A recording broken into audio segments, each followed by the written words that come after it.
पीले दांत वाली बहू। रंजना कभी ब्रश नहीं करती थी। उसे कितनी बार उसके माँ बाप ने डांटा, लेकिन उसका कोई असर उस पर होता ही नहीं था, जिस कारण से उसके दांत पीले पीले हो जाते हैं।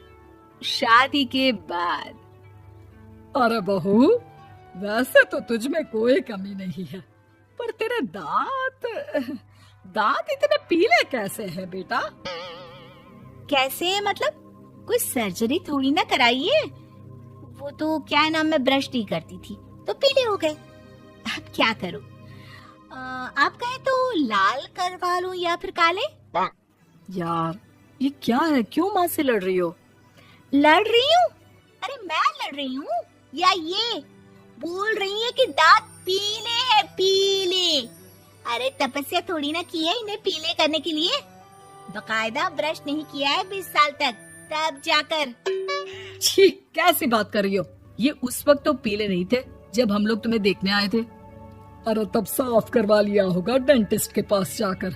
अब देखो कैसे पीले पीले लग रहे हैं। रंजना सास की तरफ गुस्से से देखती है। फिर शुरू हो गई पीले पीले पीले। अरे पीले तो तब भी थे जब मेरे हाथ का रसगुल्ला उड़ा उड़ा कर खा रही थी और बोल रही थी, लड़की नहीं गुणों का खजाना दे रहे भाई साहब आप। खैर, अब वो लोग करते भी तो क्या करते, पीले दांत वाली बहू पल्ले पड़ी थी तो झेलना तो था ही। एक दिन कीर्तन में रंजना गाना गा रही थी। अरे कमला बहन, माँ का द्वार है, यहाँ तो सब शुद्ध होकर आते हैं, फिर अपनी बहू को ब्रश भी नहीं करवाती तुम। दूर से पीले पीले दांत भक्ति में बाधा उत्पन्न कर रहे हैं। अरे कोई 2 साल के बच्चे थोड़ी ना लेकर आई हूँ मैं बहू बनाकर। अच्छी खासी लड़की है, अरे कैसे करवाऊं ब्रश? ये तो उसे खुद करना चाहिए ना। अब माँ बाप तो इसके जैसे तैसे निपटा दिए, ये नहीं सोचा कि सास कैसे संभालेगी। सास बहू को लेकर घर आ जाती है, लेकिन सोच लेती है कि अब इसे लेकर कहीं नहीं जाएगी। अगले रोज बहू कहती है, अरे क्या हो गया, मंदिर नहीं जाना क्या? कीर्तन का वक्त हो रहा है। मेरी मधुर वाणी से कान्हा जी जागते हैं और सोते हैं। आप तो जानती है ना उनकी भक्ति में कितना मन लगता है मेरा। वो क्या है ना, तबीयत ठीक नहीं लग रही है मेरी, आराम करूंगी मैं। तबीयत ठीक नहीं लग रही? अभी तो मिथुन के गाने पर नाच रही थी आप, और अब बोल रही है कि तबीयत ठीक नहीं लग रही। अरे भक्ति में मन लगा लो सासू माँ, ऊपर जाना है, क्या मुंह दिखाओगी आप? हाँ? सास को बहू की बात पर गुस्सा आ जाता है। मैं क्या मुंह दिखाऊंगी, इसकी चिंता तो ना कर, समझी? अपने मुंह की चिंता कर, जो ये पीले पीले दांत लेकर हर जगह पहुंच जाती है। पता है लोग कितना मजाक बनाते हैं। ना जी ना, मैं नहीं जाना कहीं तेरे साथ। तो ये बात है। कोई ना, मत जाओ, मैं अपने कमरे में ही बैठकर भक्ति कर लूंगी। ऊपर वाला दांत थोड़ी ना देखता है, मन देखता है, भावना देखता है। और अरे बस बस, तू सब कुछ दिखा, बस ये सफेद चमकदार दांत ना दिखाना किसी को, है? जा यहाँ से। बहू को सास की बात का कोई फर्क नहीं पड़ता, वो तो जैसी थी वैसी ही रह जाती है। सुबह नहाकर किचन में खाना बनाना, फिर खाना खाना, कीर्तन भजन करना और सो जाना। एक दिन, माँ जी मैं सहेली के घर जा रही हूँ, शाम को लेट आऊंगी। हाँ हाँ तो जाना, मैंने कौन सा तेरी आरती करनी है घर पर बैठकर।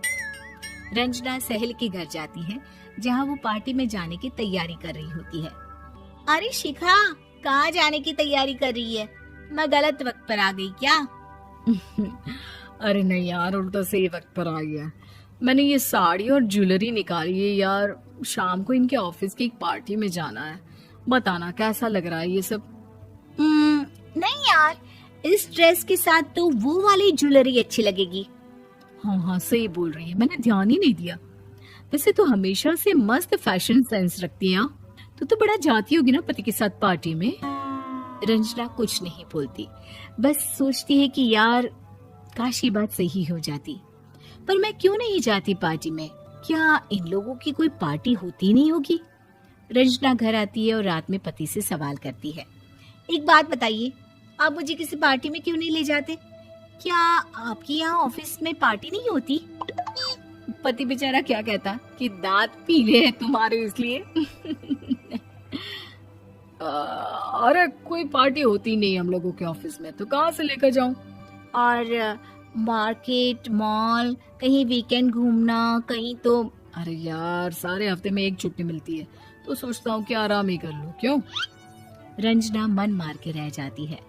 पहले कभी सास के साथ मंदिर जाया करती थी, लेकिन वो भी सास ने ले जाना बंद कर दिया।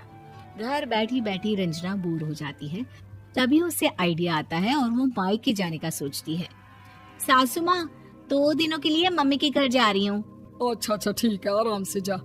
और हाँ, माँ से कुछ अच्छी आदत सीख कर आना कि कैसे शरीर के हर भाग की तरह दांतों की सफाई भी जरूरी होती है, समझी? शुरू हो गई ना आप। वो लोग आपकी तरह नहीं है कि छोटी छोटी बात का बतंगड़ बना दे। उन लोगों के लिए मैं मायने रखती हूँ, ना कि मेरे पीले पीले दांत।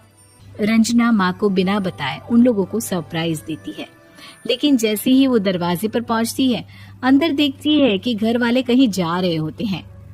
अब माँ, काश रंजना दीदी के दांतों वाली प्रॉब्लम नहीं होती, तो वो भी हम लोगों के साथ चलती ना बुआ जी की बेटी की शादी में। हाँ बेटा, लेकिन अब उसे कौन समझाए कि उसको उसके पीले दांत नहीं दिखते, लेकिन उसके आसपास के लोगों को कितना एम्बैरेसिंग फील कराते हैं। मुझे तो कितनी बार उसके स्कूल की टीचर ने शिकायत की कि उसके साथ कोई लड़की बैठना भी नहीं चाहती, और ना ही कॉलेज में कोई उससे बात करना चाहता था। लेकिन पता नहीं क्यों उसे ये बात समझ में ही नहीं आती। कोई कमी नहीं है उस लड़की में, बस यही कि दांत पीले हैं। वो तो भला हो जीजा जी और उनकी माँ का, जो दीदी को जैसी है वैसे ही रखा हुआ है। रंजना को अपने घर वालों की बात सुनकर बहुत दुख होता है। वो सोचती है कि वो क्या करे, लेकिन फिर वो सीधा डेंटिस्ट के पास जाती है, अपने दांत चमकाती है और कसम खाती है कि वो रोज ब्रश करेगी। अरे क्या हो गया? तुम तो 2 दिनों के लिए गई थी ना। पर कोई ना, अच्छा है, चलो आ गई तो। रंजना सास के सामने आकर खड़ी हो जाती है और पूरी स्माइल करती है, उसके चमकदार दांतों को दिखाती हुई। हैं? चले मंदिर? माँ, मुझे माफ कर दीजिए, मैंने आप लोगों को बहुत एम्बैरेसिंग फील करवाया। मैं आज से रोज ब्रश करूंगी।